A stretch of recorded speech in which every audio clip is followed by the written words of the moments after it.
You're joining me. Welcome to Wellness and Wisdom Wednesdays. I'm going over to the chat box to see if anybody is on yet, since I'm starting a couple of minutes late, but it's okay. And so, we have a very interesting topic today. I guess that's why I'm kind of solemn because it is a topic that is really near and dear to my heart. But not only that, it's a part of the healing process. Like I get on here every couple of weeks and I talk about healing. Like that's my life, all about healing.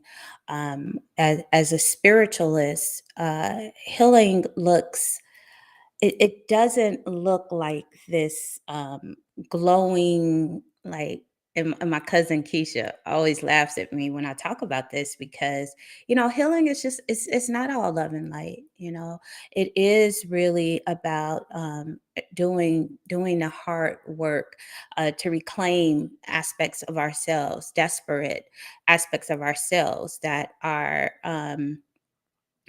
not in unison or not in alignment, that have been severed as a result of a lot of our lived experiences with trauma, a lot of our lived experiences of not feeling complete or not feeling validated or not feeling whole. And so healing is all about reclaiming those aspects of ourselves, but also bringing them back into balance, integrating them, harmonizing them. And that's hard work.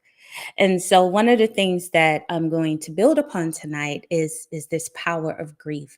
And I know that that is a very interesting way to put grief in terms of power, but grief is an energy and therefore it is a power. And it can be like a very overwhelming power that a lot of us, because we don't know what to do with that energy, because it sometimes it's foreign and it completely overtakes us. Um, we don't have the tools. you know we don't have the tools a lot of times in order to be able to take what can be a massive loss or a massive ending and know what to do with that, what to do with that energy, know what to do with that power. And so that is what I want to build upon this evening, is the power of grief. But before I get started, I just want to do a little bit of housekeeping.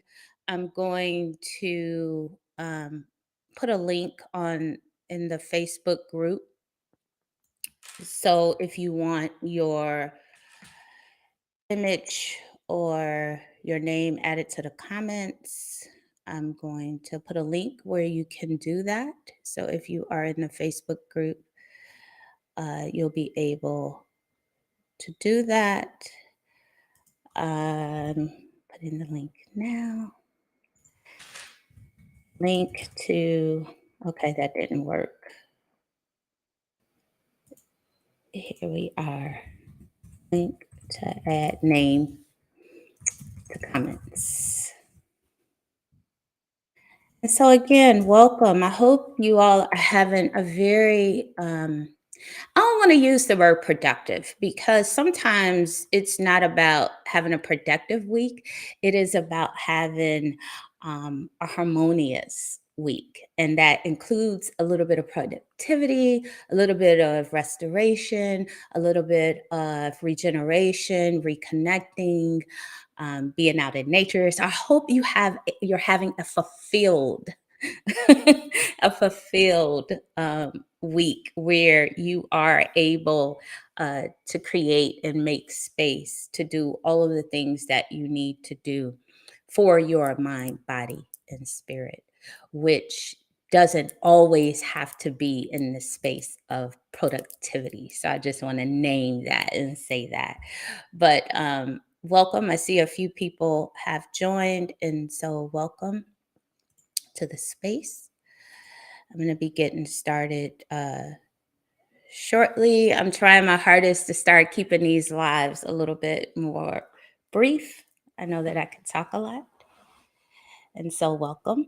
So I'll share with you too, kind of I'm excited because I will be attending a conference in San Antonio. In fact, I leave tomorrow, and the conference is El Mundo Zerto. In fact, I'll put information for if I have any listeners that are in San Antonio and want to attend the conference. It's going to be an amazing conference.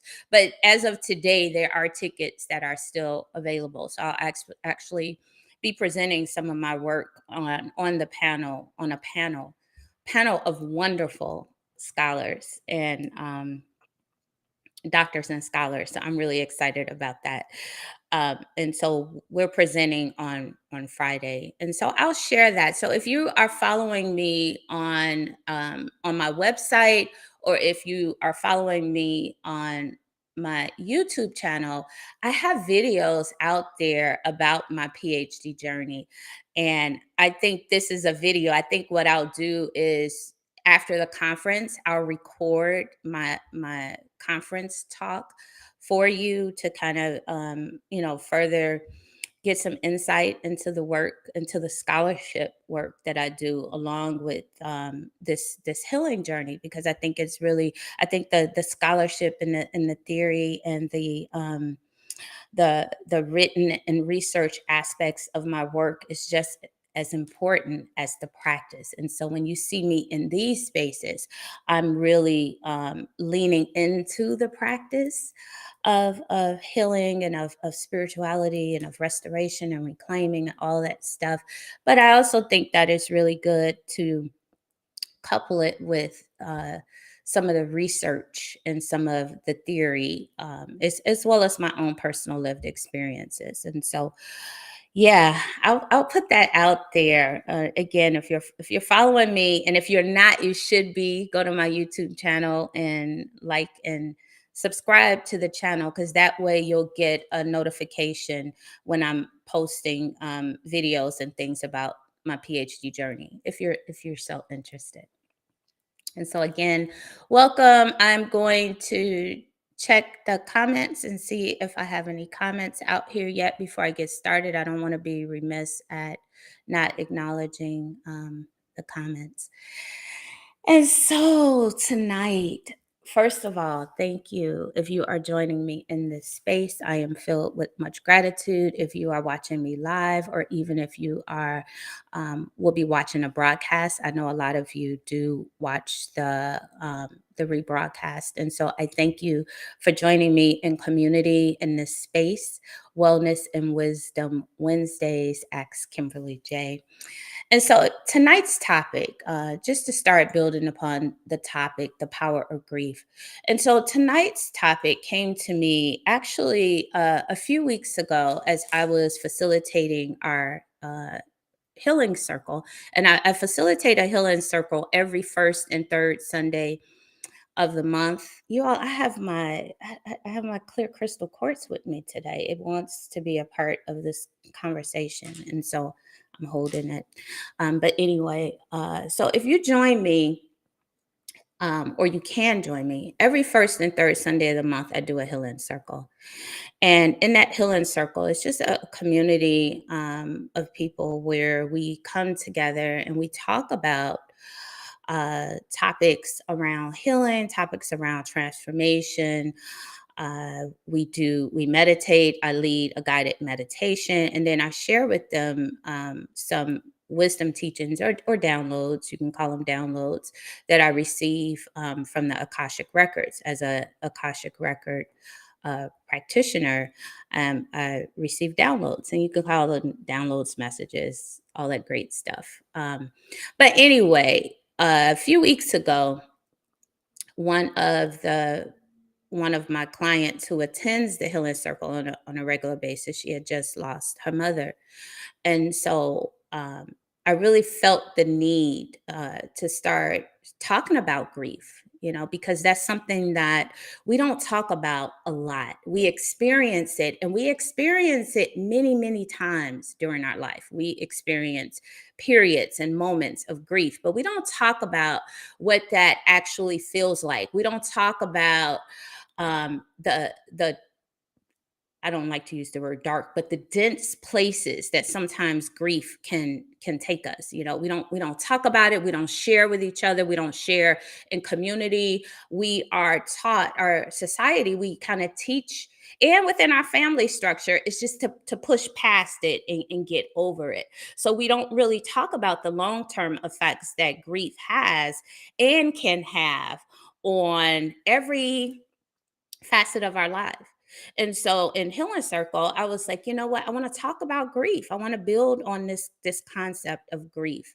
And so again, it came to me a couple of days ago that yeah, I want to build upon it in this space as well. The reason being too is that, given in the light of COVID and everything that we've gone through in the last couple of years, we're still experiencing our entertainers being shot down in cold blood. We're still experiencing state and police brutality, people being murdered on Instagram and Facebook. And as I get older, I'm also seeing a lot of my friends and my family, my friends who are losing their parents, and that's a deep level of grief. That's a deep, deep, deep level of grief, losing your mother, losing your father, um, losing siblings, losing children.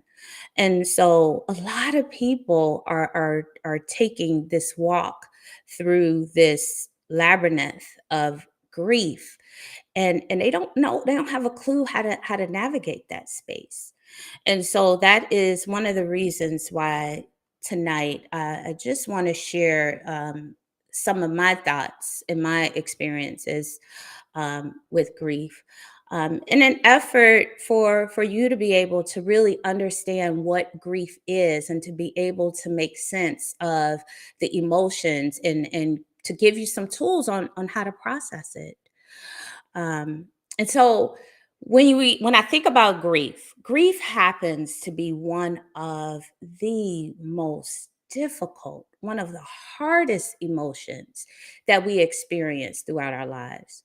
And it isn't just localized. It isn't just this kind of a point in time thing, where you lose someone, you lose a relationship, or you lose whatever it is you lost, and you have this moment or this period. They call it a period of grieving. It's not a period. It doesn't have an end. It can be ongoing. Some people experience grief about certain losses in their lives their entire lifetime. And I'll go even deeper because as a spiritualist, I know this to be true. We also carry that grief into other lifetimes. And so grief can last a very, very, very, very, very long time.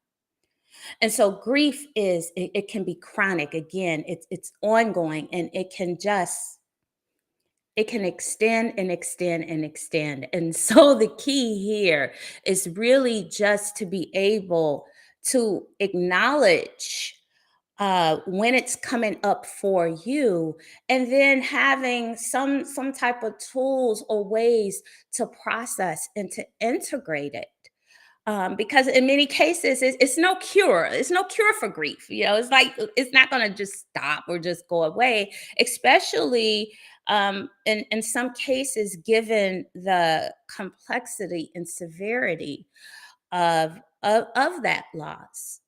And so grief is just our ability when we're grieving. It's just our ability to process or move. It's an emotion. Energy and motion is an emotion. Being able to move that energy that's created as the result of grief.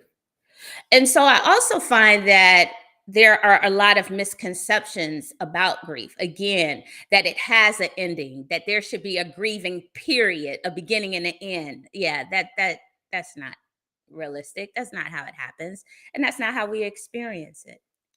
And so when I talk about grief, I'm also not just talking about death. I'm not just talking about the death of a loved one. We grieve the ending of relationships. We grieve the ending of ways in being in a relationship with ourselves as we grow up and we go through various cycles within our life. There's some grief there.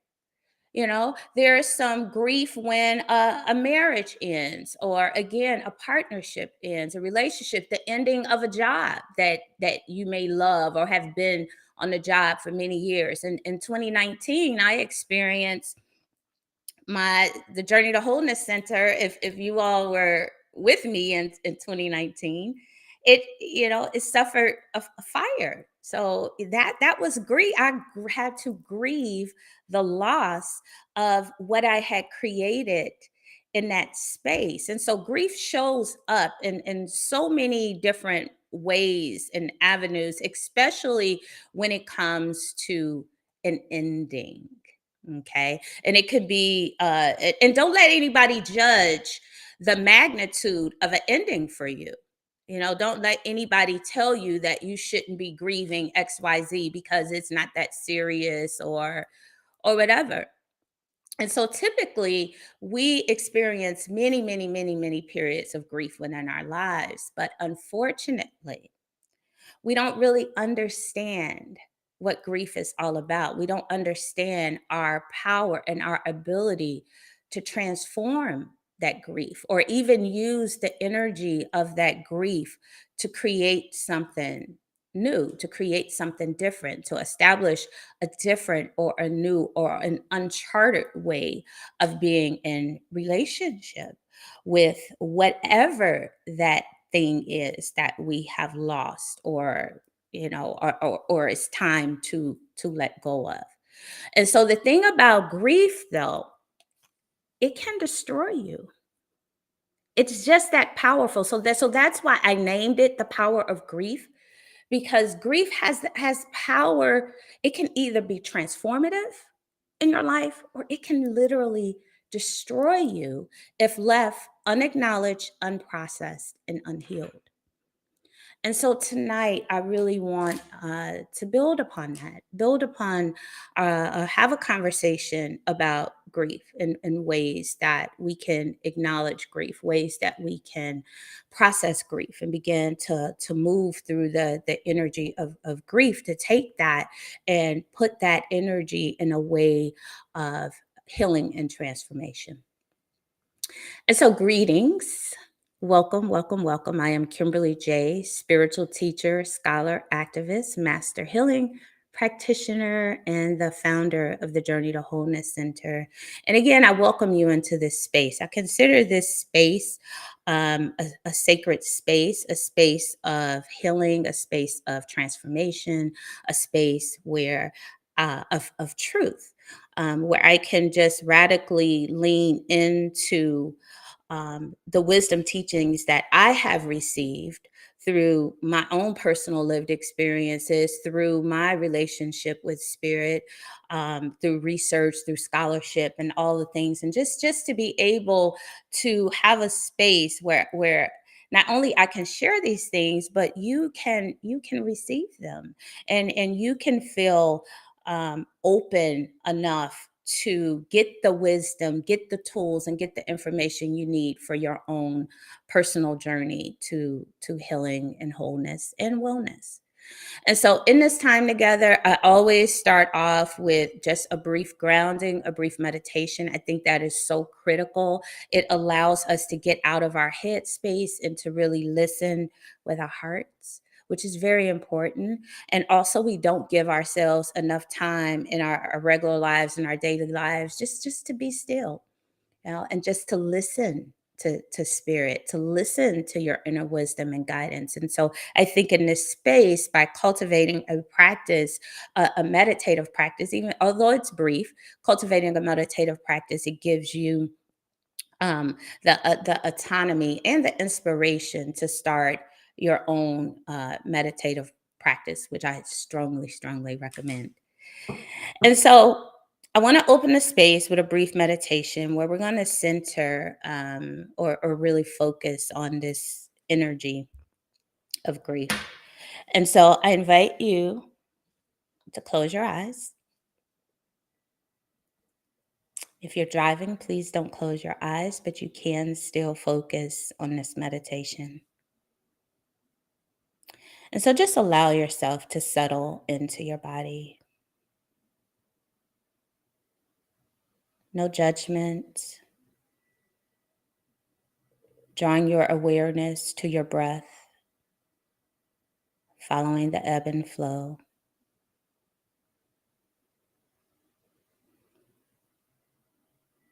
And now take a moment and draw your awareness to your heart center.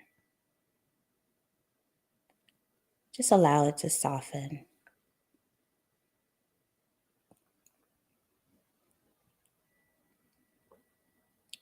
And then take a deep breath in from the belly. Hold it in your heart. And then softly exhaling it out.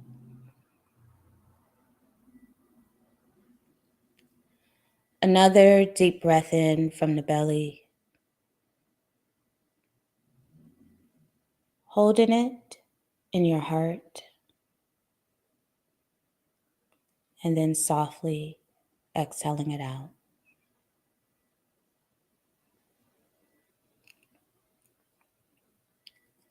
And then one more deep breath in.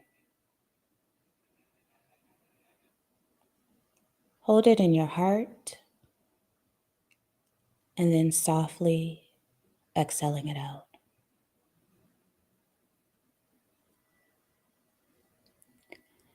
And now just allow yourself to settle back into your body, softening, continuing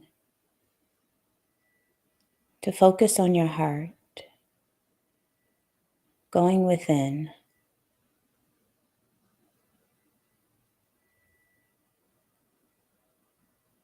Allow yourself to visit the energy of grief. What is it that in this moment you are grieving, you are missing, you are mourning the ending of, or the completion of?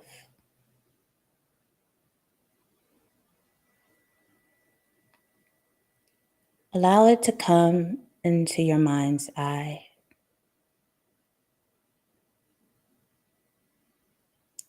And then take your left hand, place it over your heart, and your right hand over your lower belly.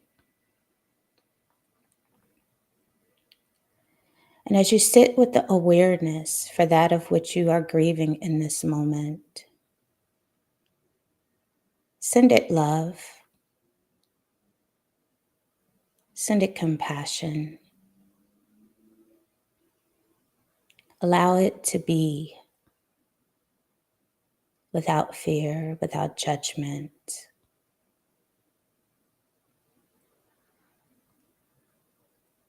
Sit with whatever is coming up for you in a place of love and compassion.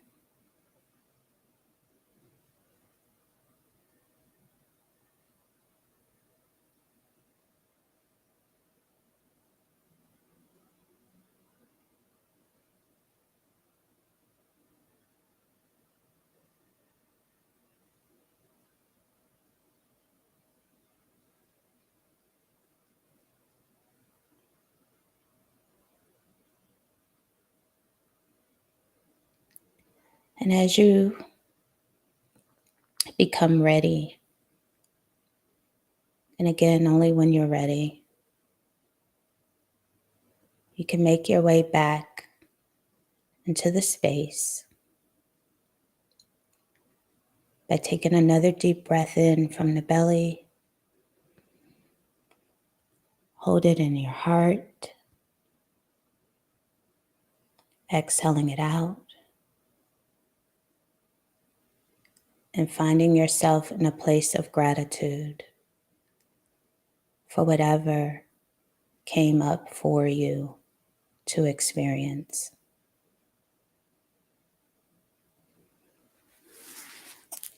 You may release your hands from your heart and your belly and just give yourself a moment to integrate. And so I hope that was productive for you. And as you are watching, of course, you can always pause and rewind. That's why I'm so glad that this is recorded, because some of you may want to spend a little bit more time in that space, allowing it to come up and allowing yourself just to feel, just to feel. And so this evening, I want to build upon the power of grief. And so grief is a very deep and painful emotion of loss. And what feels like it's an abrupt ending. Every ending, we tend to grapple with every ending, because change is something that a lot of us resist, because we don't know what's on the other side of change. So there's fear on the other side of change. And then when there are abrupt endings, or when something comes to a close or something comes to an end, there is a certain amount of grief that is there. Unfortunately, we don't give ourselves the spaciousness to be able to sit with that grief, to process that grief, to understand what it is that we're feeling and experiencing, so we can begin to use that energy to create something different. And so grief, it is again, it's not this point in time thing. There is no beginning and no end. It can last an entire lifetime, or many, many lifetimes, especially when the grief centers the loss of someone or something that is an integral part of our lives, an integral part of who we are. Like the loss of a mother. Like, for God's sake, you lived, your first 9, 10 months of your life was right under the heart of your mother. And so that is a connection that, when broken, you're going to always feel that disconnection, being disconnected from your mother. And when your mother leaves here, she takes a part of your heart with her. And all of that is okay. It's not something that you're going to be able to fix. It's not something you're going to be able to resolve. It's not something you're going to be able to find a cure for. That hole will always be there. And there'll be moments where you feel okay, and you're moving on with your life, and then it just hits you out of nowhere. So that's that grief. Sometimes grief, it just smacks you in the face out of nowhere, and you just like, oh my gosh, I'm still hurting, I'm still in pain, I'm still processing. And that is okay. Not only is it okay, it is very, very normal to feel that way. Sometimes we judge the way we feel, sometimes we suppress it. And so when we are faced with this energy, this power of grief, it requires us to establish a new way of being in relationship with ourselves and our world, because our everything has shifted. When we lose someone that we're really close to, like that, things shift and things change. And so it requires us to be able to be in a place that we're open enough and vulnerable enough to establish new ways of being in relationship, not only with our external environment, with our internal environment, and with our loved one who has passed away. So it creates a opportunity. And so the raw truth about grief is that at its heightened state, it can be all encompassing, all consuming, heavy, dense, powerful feeling of being disconnected from everyone and everything, even ourselves. And again, it can just sneak up on you at the most, precarious, uncomfortable times. It can sneak up on you and bring you these feelings of anger and resentment and sadness and depression. And just when you think you've gotten over it, because yeah, society and everybody tells you that it's supposed to, you have a grieving period, it's supposed to end, you're supposed to get over it, and even when you think you are beyond that time, it can come back and just knock the wind out of you. And again, that's okay. What's not okay, or what's challenging for us, is that we don't have the tools to process it. We're not equipped to handle this powerful emotion of grief. And so, what most people do, what everyone knows to do, most people, is to push it in, is to suppress it. I don't have time for it. I got to keep moving. I got to keep surviving. I got to keep going. And so we suppress it and we hold it in and we don't want to talk about it. I don't want to talk about it. We don't want to talk about it. We want it to go away. We want to get back to normal. Not really accepting the fact that it is on us to create a new normal, because that normal will never be. It's come to a close. It's at a completion. And so again, it gives us an opportunity to create what is now normal, knowing that this hole, this gaping hole will always be there. That it'll always be there, and that's okay.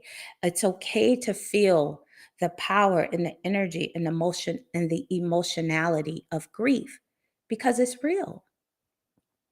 And so when we don't acknowledge or honor our grief, you know, when we suppress it, or when we hide it, or fill our lives with all of these distractions so we don't have to deal with it, it affects every single aspect of our lives. It affects us, our behavior. It affects our relationships with others. It creates resentments and withdrawals and acting out and things that we can't name. We just feel it. And it creates, psychologically, it can create psychosis and bipolarity and depression. Emotionally, it could bring up feelings, again, I mentioned, of anger, but rage, of crying, of despair out of nowhere. Physically, it can affect our physical health, our ability to eat right, not sleeping, the onset of health issues. And so, if you're experiencing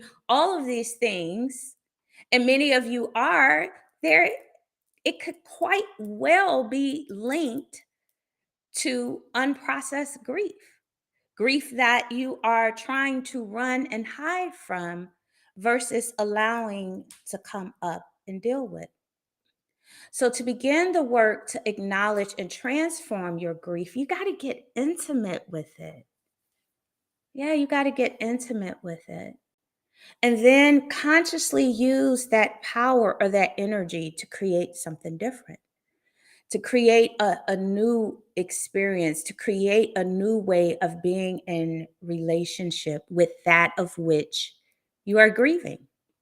You don't have to sit in the density of that energy and try to desensitize yourself, or try to, again, distract yourself from it.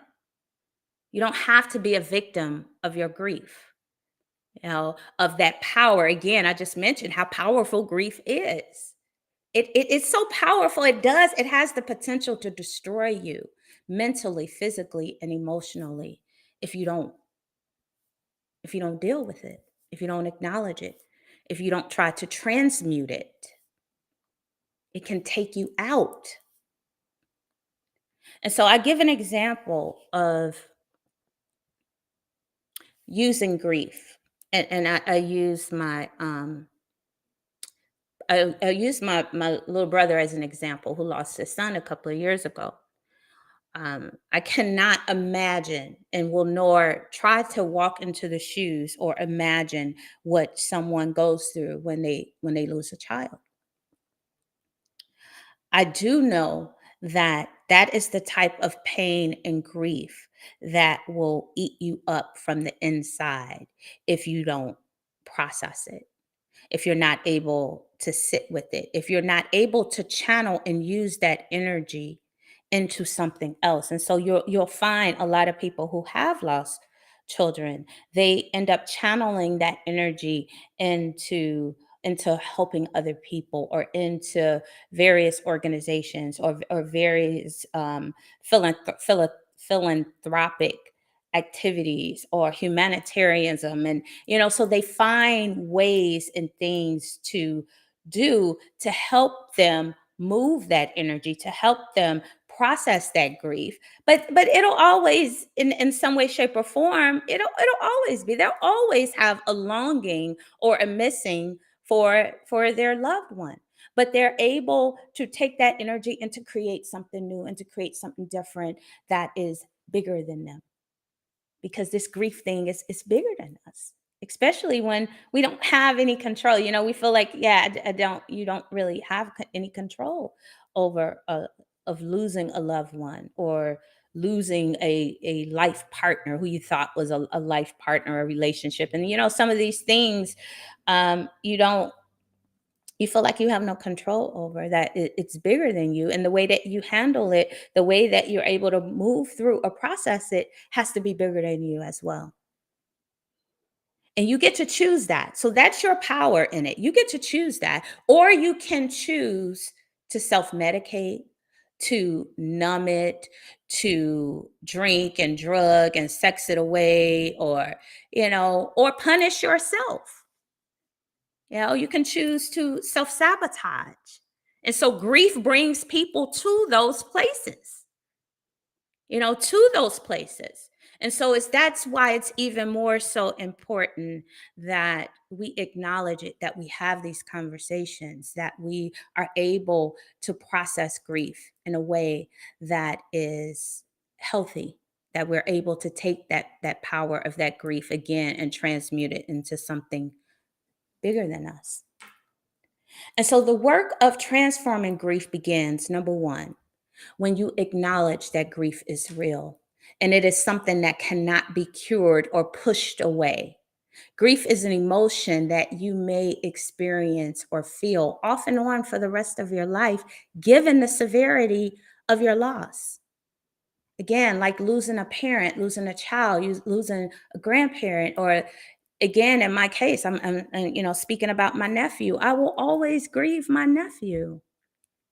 He was a part of me. I was a part of him. I will always grieve him. But I get to take that energy and create something different. I get to take that energy and do work around healing Black youth. I get to take that work and learn more about suicide and helping others so they don't go down that same path, or they feel like they have the tools. So I get to do something with that grief. And when that grief comes up for me, I sit with it. I allow it. I allow myself to have the experience for the loss, but I also allow myself to have the experience of joy, you know, because it's both. It's grieving the loss and then celebrating the joy of the experiences you were blessed to have with your loved one. And so grief and joy can coexist if you allow it. And there is no like time statute of limitations for processing grief. So I hate this whole concept of a grief period or a grief leave, because grief, it doesn't work like that. There is no period. There may never be an end.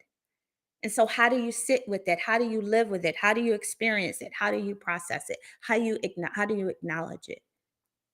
It's both, again, being a loss, but also being able to sit with the joy of having that experience, even if it's the loss of a relationship. Grieving, again, I grieved when I became a empty nester, not, being kicked to the curb by your kids because now they got their own life when you were the person who every day you talk to them every day. You were in relationship with them every day. And now you like talk to them whenever they feel like calling you. So there's a loss there. And so how do you sit with the fact that this relationship has significantly changed with the joy of having the experience, having had the experience, and the joy of creating and establishing a new relationship, a new friendship, a new way of being in relationship with them? And so the second thing, you must realize that grief is an emotion that feeds because it's so powerful. It feeds upon itself if it's buried, hidden, ignored, and suppressed. It feeds upon itself. Therefore, you must allow enough space for it to have its full expression whenever it needs to, without fear or without judging it or without allowing people to tell you when you should be over something. Because if grief is not expressed, processed, or released, it will completely stagnate and immobilize you because it is such a dense energy, such a powerful energy that it will, and I can't say this enough, it will wreak havoc on your mind, body, and spirit if it goes unchecked. So you have to have a way to process that grief, again, to transform it, perhaps through writing, through finding communities that you can be in community with, through nature, through creating, through movement, through storytelling, through dancing, through exercising, whatever it is, through getting help. That's another thing. We don't tend to go get help for grief. And sometimes grief is so consuming that we need help, that we need to talk to somebody. We need tools. We need things to be able to process it because we don't know how to, and that's okay. Acknowledging that and then going to get the help that you need, not just sitting in it. And so in the beginning, in the meditation, I asked you to reflect on an ending you were perhaps currently grieving in the moment. And now, as I wrap this up and close out, I invite you to think about how it shows up for you in your daily life. Really reflect. Take some time and reflect on that. How does that grief show up in your body? How does it show up in your conversations? How does it show up in your mental state of being, your emotional state of being? How does it show up? And when it shows up, what is it that you do? Do you just try to ignore it? Do you try to suppress it? Do you not think about it? Do you go get a drink? Do you like what is it that you do when it comes up? I'll give you an example. Like for me, I am very aware that I am still grieving the discovery and the loss of my biological dad. And so, in that space, what helps me grieve, what helps me move that is I talk about it. And I talk about it all the time. And I talk about it to any and everybody who wants to hear it, whether you want to hear it or not. I share the story. I tell the story. And the reason why I tell the story is because it gives me the opportunity to sit with what I'm feeling, even the emotionality of it. And as I sit with it, as I talk about it, I'm moving it. I'm shifting it, And so that is and that aspect, my story becomes my medicine. And so your stories can become your medicine if you allow yourself the vulnerability and the courage uh, to tell your stories, to share your stories. Even if you don't feel comfortable, even if you don't have nobody that you trust, put it, write about it. Speak about it to yourself. Put it in a tape recorder. Just share, just move. Find ways to move and process that energy. And so I'll pause here because I just want to check to see if I have any questions or comments, now would be a good time to ask me any questions. If you have any questions, I'm gonna check the chat. Sometimes it's so hard to see the comments here. So I know. Oh, thank you, Dr. Moenda, for joining me. Grief into perpetuity. Now that is something to think about. Yes, yes, yes. Yes, I agree. Thank you for your comments. I couldn't agree more.